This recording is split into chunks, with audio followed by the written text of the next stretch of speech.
SG-21, Retirement and Expansion of Preaching. Retirement and Expansion of Preaching. In mid-1893 the Thakur was requested to resume his duties by Sir Henry Cotton, Chief Secretary to the Government of Bengal. Srila Bhakti Vinod wanted to resume his service in Krishnanagar, but he was asked to go to Sasaram where there were riots between Hindus and Muslims. He recalls, there was a serious dispute between the Hindus and Muslims over cow slaughter. There had been very good relations between the Hindus and Muslims for many a year, but because of cow slaughter their good relations had ended. The feelings of hostility were mutual and there was constant fighting between them. In the town of Sasaram there were many alleys and lanes, and Muslims and Hindus lived cheek by jowl. Because of this there was plenty of opportunity for disputes. Fighting would develop daily. A certain Vaishnava Sannyasi bought a small piece of land facing my court office, and he endeavored to build a temple there. The Muslims insisted that the temple could not be built. The Sannyasi spoke to me about the matter, and I spoke to the Muslim Sarastadara so as to know the thoughts of the local Muslims on this matter. The Sannyasi did not wait for the result of the talks, and he began to build the temple, anyway. That particular day I was in Nasaraganga. Muslims went to the plot of land with sticks and swords to fight. The leaders among the Muslims sent a telegram to the government, and the commissioner was informed that the Sannyasi was building the temple over a Muslim tomb and that it was being done with the connivance of Hindu officers. Many letters were exchanged concerning this matter. Being a Hindu officer it was difficult for me to stay in Sasaram and remain impartial. I made many attempts to get away from Sasaram. My superior officers gave much help to me, and the government secretaries informed me that there would be a transfer elsewhere at a suitable time. In the meantime the Thakur was requested to go to Koyeth as a matter of urgency. I came to know that in Koyeth there was an excellent bull that belonged to a Brahmana. The Brahmana went to Purushottama Puri, but he did not take the bull. Upon returning, he searched for the bull and, when he could not find it, he concluded that the local butchers had killed and eaten it. The Brahmana challenged the Muslim butchers and they replied, "What of your bull? In the future we will kill 5 cows in front of everyone on market day." What will the Hindus be able to do when they see this? Hearing this utterance, the Brahmana was enraged and informed all the Hindus. He also wrote to the respectable citizens of the town, in order to put an end to the cow killing. On the market day almost 4,000 Hindus from all over the region and beyond and carrying missiles and swords, came to the house of the butcher, who fled. They made a slight disturbance but did not see the man and therefore dispersed. By the afternoon the Muslim group had grown, and taking up guns and swords, some of them injured some Hindus. The injured persons had to be sent to hospital. After some delay the police came, but they were not able to do anything. Finally, they saw the Muslims creating a disturbance, but because the fight was not started by the Muslims, but, rather, was started by the Hindus were considered to be at fault. After carefully questioning witnesses from both sides I gave 2-year prison sentences to a few Hindu men. Then, after examining the witnesses against the Muslims, I gave 2-year prison sentences to some of them. They appealed to the High Court against my decision in these 2 trials, but my decision was upheld. Finally, the Thakur wrote to Sir Henry Cotton and he received a transfer to Nadia. He comments, "The days of my trouble were over. In the month of October I came to Calcutta from Sasaram. The Thakur's workload was somewhat reduced, and he again contemplated his retirement longingly. The year was 1894. In Krishnanagar a grand meeting of the Sri Navadvipa Dharma Pracharani Sabha was held and many scholarly men attended. After much discussion it was decided that deities must be established at the Yogapitha, birthsite of Lord Gauranga. In October of 1894, at the age of 56, the Thakur decided to retire from government service against the protestations of government authorities and his family. He felt that the greater work of preaching the glories of the holy name was urgent and that his government service was a hindrance.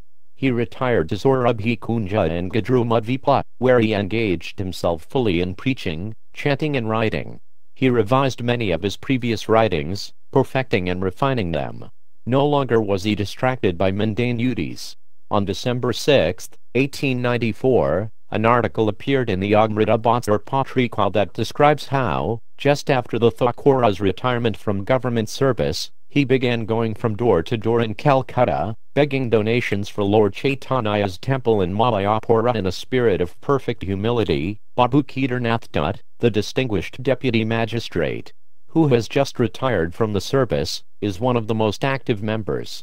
Indeed, Babu Kedarnath has been deputed by the committee to raise subscription in Calcutta and elsewhere, and is determined to go from house to house, if necessary, and beg a rupee from each Hindu gentleman for the noble purpose. If Babu Kedarnath Dutt, therefore, really sticks to his resolution of going round with a bag in hand, we hope no Hindu gentleman, whose house may be honored by the presence of such a devout bhakt as Babu Kedarnath, will send him away without contributing his mite, however humble it may be. To the Gaur Vishnu Praya Temple Fund, Srila Bhakti Vinod Thakur thus honored the houses of many persons, even persons who had formerly been opposed to him for one reason or another. His efforts served as inspiration for many other workers, and before long sufficient funds had been taken up to erect a temple in Mayapura. While the foundation of the temple was being dug, a deity of Adhakshaja Vishnu was found. By referring to the Gaudiya Vaishnava scriptures, the Thakura determined that this deity was the very deity worshipped by Ond and Sri Jagannatha Mishra, the father of Sri Chaitanya Mahaprabhu. This discovery confirmed the authenticity of the site from yet another point of view, archaeological. On March 21, 1895, on Gaura Purnima, the anniversary of Sri Gauranga's birth, an enormous installation ceremony and Sankirtana festival was held. Thousands of visitors attended, and the festival was compared by many participants to the famous Kachari festival of Narottama Dasa Thakura, which he organized 450 years ago to unite all the followers of Sri Chaitanya Mahaprabhu. Srila Bhakti Vinod Thakura recalls. There was an enormous Sri Murti installation festival and uncountable participants attended. There was Manoharasari Kirtana and Namasankirtana, all with great bliss. Envy had previously arisen from the inhabitants of present-day Navadvipa over the finding of old Navadvipa. There had been some talk and a storm of abusive words for the worshippers of Gauranga. But for those who have offered their lives to the lotus feet of Gauranga, why would they be intimidated by the talk of wicked people? Not listening to the talk of the worldly-minded and envious, the devotees arranged to build a temple and worship the Lord. The Thakura installed deities of Lord Chaitanya and his consort, Shrimati Vishnupriya, and everything was conducted with great pomp. The birthplace of Sri Chaitanya Mahaprabhu was officially commemorated, and its true identity and importance was dramatically revealed to thousands of people. Thousands of Vaishnavas from all parts of India were present and took part in the ecstatic chanting, dancing and feasting. Most of the learned Panditas of Navadvipa, after hearing the exhaustive evidence uncovered by the Thakura, finally admitted that this was indeed the place of Lord Chaitanya's appearance.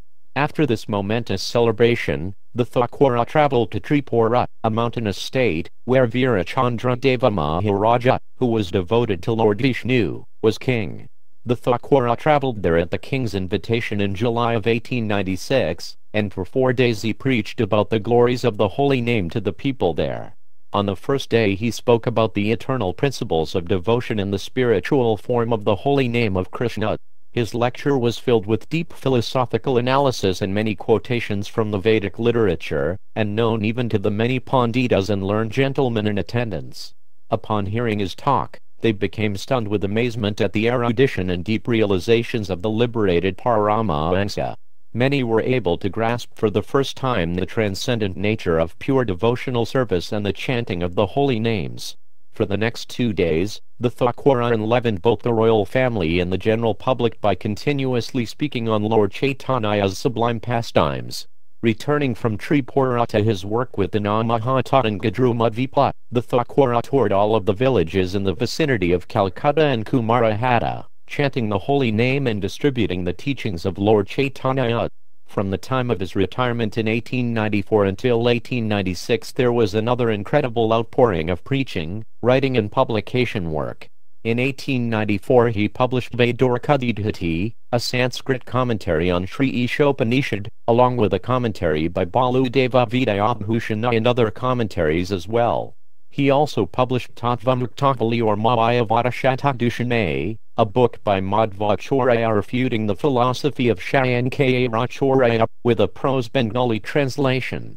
In 1895 the Thakura was in full stride with the publication of his Amrita Prabhaha, his commentary on Sri Chaitanya Charitamrita, Haribhakti Kalpaludika, a Sanskrit work about pure devotion by an unknown author and edited by the Thakura, Shodashu Grantha, 16 small essays on Vaishnavism by Sri Vallabhacharya, Sri Gauranga Stavaka Lpa Tarnu, a 12-verse poem in Sanskrit from Rajihu Natha Dasa Goswami's Stavakvali, Manasantoshanaya Bengali translation of a Sanskrit work by Sri Pradyumna Mishra, Mukunda Malastatram, by Kinkulak Shekhara, who was one of the 12 Alvars of South India, Sri Lakshmi Chariyata by Gunaraja Khan, the author of Sri Krishna Vijaya, 4 Namastatras from the Narada Pancharatra, and Sriman Mahaprabhu Ayalila Smarana Mahanga Lastatram, an 11-verse Sanskrit poem on the eightfold daily pastimes of Lord Chaitanya by an unknown author.